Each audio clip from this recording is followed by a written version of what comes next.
This is a dicey part of our work and an essential part of human identity today. Too often, we see the person we disagree with as enemy. I am a warrior of light and you are not.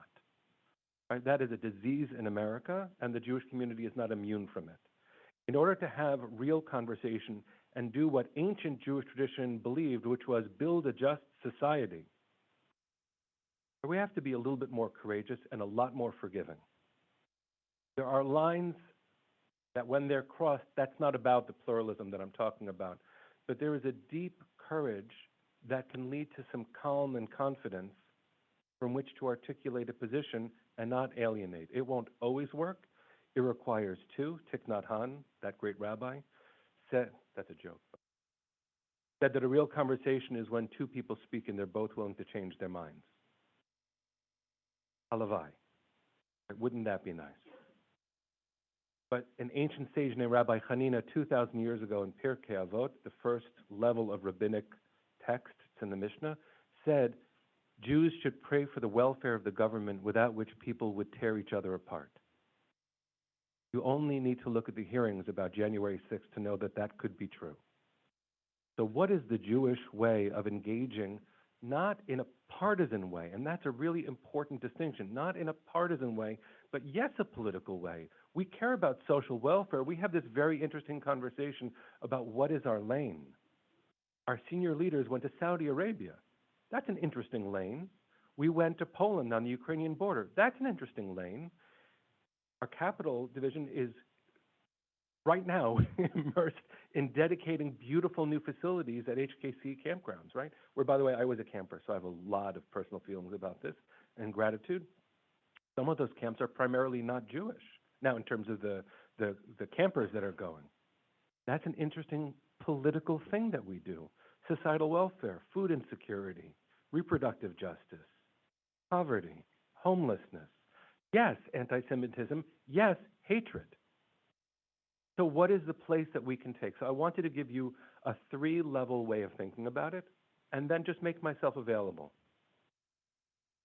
Really important to know that Jewish tradition, no matter your theology, whether you believe in God or not, and on our staff, whether you're Jewish or not, Jewish values animate our work in every way. And when they don't, that should be something we think about. Not because you have to conform to some notion of a Jewish identity, but we are a place animated by Jewish values. So, if I were to say these are the three ways that Judaism would have us think about engaging in the world during a time of crisis, which, by the way, is all the time. All the time. Not only pandemic, not only war in Ukraine, but all the time. When isn't our work deeply connected to something real and urgent? Always involved in that. Every one of our social service network, every one of them. And it's really impossible to remain neutral in the face of so much of this stuff. The question really is, should we ever? Is neutrality a Jewish ideal? The answer can be summed up by the Israeli volunteer paramedic I met at the Ukrainian border. Some of you have heard me say this. We met with the volunteer Israeli medical team right on the border. And one of the paramedics said to me in Hebrew, "Sholim oti babayit." They're asking me back home, Tel Aviv. Are you checking who's Jewish before you help them? And my response to them is, we learned 80 years ago about selections. We don't do that. By the way, is the whole thing. Forget the three-part methodology. That's the answer. No litmus test for the image of God. Every human being is worthy of our concern, and we always have to figure out allocations and priorities. Really, really dreadful, important work that we have to do. But here are three ways that I think about it. Maybe it'll work for you. It'll provoke you. I'm here for the long term, so let's talk about it. I hope you are too. Theology. We are called to seek a just society. If you're looking for a place for that, look at Leviticus 19, Exodus 18, and the rest of the prophets, where when the question is, what does God care about? Again, this is theological. Forget sacrifices by which it means going to shul. I like shul. go to shul. It's a nice place, or it's supposed to be. Could be interesting. Could be. But shul is not the point. The point is feed the hungry, clothe the naked. Where someone is bearing a burden, help lift it off of them. Maimonides lists the levels of tzedakah, right, of giving, of righteousness. What's the highest?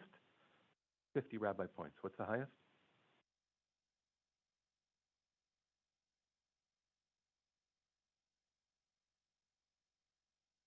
Right, those are the levels.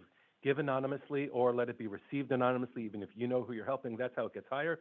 The highest level is, yes, getting someone a job. Beautiful. Beautiful. Theologically, that's where that comes from. But there's another one, strategically. We are in the world of fundraising. It's clear generationally within the Jewish community that a younger generation, defined in any way that you'd like, I'm not a sociologist, a younger generation sees universal human values as an animating force in their Jewish identity. Not everyone, but the trends show that social justice resonates so much for our future philanthropists, especially when compared to our older philanthropists. We want to represent the Jewish community and marshal our strength on behalf of our mission. We have to know that strategically speaking, this is actually a good strategy. That doesn't sound like the prophetic teaching. You've got the theology. You're supposed to do it. If we're going to do it because it's utilitarian, it works. Well, it certainly will if we do it right. But there's also a third. And this is the least fun to talk about, but might be the most convincing, at least for us. And he's not a rabbi, just like Thich Nhat Hanh is a rebbe, but not a rabbi. Paul Farmer of blessed memory was not a rabbi, but is certainly a rebbe. He founded Partners in Health, worked with the International Monetary Fund and the World Bank to save lives in Rwanda, in Haiti, in Russia, all over the place. He was an epidemiologist who was also a theologian who changed countless lives through a theory he called pragmatic solidarity. I used to teach this before the pandemic, but I'll use pandemic language to make it clear. You should take care of sick people anywhere in the world because that's what we're supposed to do.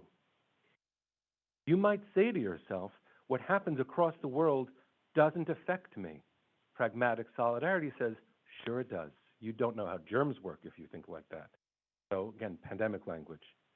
We should be involved in making sure that the world works properly in Wuhan, China, because it's only a matter of time before the problem I didn't think was mine is mine.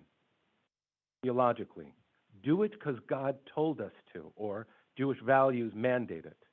That's theology, ideology, tribal truths. Strategy, we are in the business of marshaling the Jewish community's strength to pursue our mission. Strategically, it makes a lot of sense. Pragmatically, if we want to survive, we have to take care of everyone else. Said sweetly, Harold Kushner said this, if there were more help others sections in bookstores, there'd be no need for self-help sections in bookstores. So we can take this from a tribal place. We need to take care of ourselves. And even if we stay there, it is practical, it is pragmatic to take care of someone else if I want to be okay. The societal ills don't know from boundaries, and we can try to protect the Jewish institutions and cut them off from the world, but that's not who we are, not who we're supposed to be, and it wouldn't work anyway. The real question is, how do we talk about politics without burning people? You can't become fundamentalist. No one should. The big gift of Jewish tradition is that it isn't dogmatic. Disagreement is baked in. So I don't think anyone does this great. There are times where I do it really poorly because I just get so on fire about things. I think we're supposed to feel that fire. The question is, can we feel it and channel it healthily? Not alienating donors, but not holding back our truths. It's a really tricky dance. So the response I had 4 years ago at one of our donors' homes, who introduced me for the first time in my role at UJA saying, we're not political here, said with a smile and with deep love for that person too, we do. We have to. Can we be in a relationship that's thick enough in order to make that safe, purposeful, and honest when it comes to reflecting not just consumer base, but also a calling. That's the challenge that I would offer us. It's a very complicated thing, but to not answer is to answer too. Not act is to say something. Tricky thing, and I admire those of us who are in the room when those big conversations are happening. Sometimes I'm consulted, sometimes I'm just grateful to not be that person who has to make those decisions about saying or not saying. There are times where we don't, where I wish we would, but it's never on my shoulders to figure that out, except to say that we're in the business of representing Judaism, and that is weighty. I'm grateful for the chance to talk about it. I hope that we'll keep talking about it. I hope we can do so as friends and colleagues. That would be a great model to set before our community too.